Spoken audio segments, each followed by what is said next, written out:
Doctor সাহেব আমি সব টাকা ব্যবস্থা করে লাইছি, পুরা বরাবর 5 লাখ টাকা আছে। আপনি অপারেশন শুরু করে দেন, আমি টাকা লয়ে আসতে আসি। ভাই শুনছেন, ওর ব্যাগের ভিতরে 5 লাখ টাকা আছে, চলেন ওরে হামলা দেই। তাইলে এনে বইয়ের কি লেখা, চল ওরে অ্যাটাক দেই। ওই দাঁড়া, কই যাস?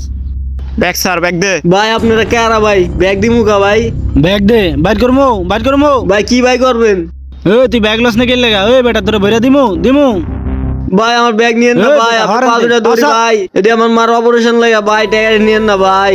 ওই ভাই, ওরা তো কির কথা শুনতেছেন, একটা পার দিয়া দেন না। ছাড় বেটা সর। ভাই আমার টাকা দিয়া যান, চিকিৎসা না করতে হলে মারা মারা যাবো।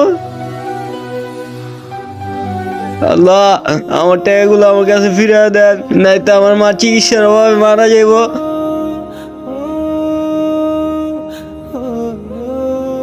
আজকে তো আমরা বড় লোক আইজাম ভাই। ভাই আর কাজ কাম করা লাগবে না। খোল এটা, চালু খোল, দেখি এটার মধ্যে কত টাকা আছে। চালু কর, চালু খোল।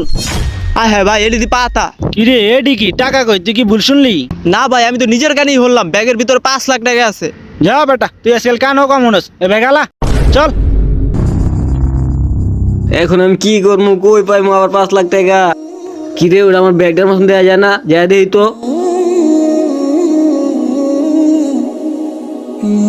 কি ব্যাপার, আমার টাকা নেয় নাই? আল্লাহ তুমি রহমান, তুমি রহিম, তোমার উসিলা আমি টাকা দিয়ে আবার ফিরে পাইছি।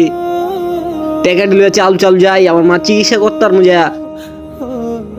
দুনিয়াতে সব দরজা বন্ধ হয়ে গেল, একমাত্র আল্লাহ তাআলার দরজাই খোলা থাকে। আপনারাও যদি বিপদে পড়েন তাহলে আল্লাহর কাছে সাহায্য চাইবেন, আল্লাহ সাহায্য করবেন।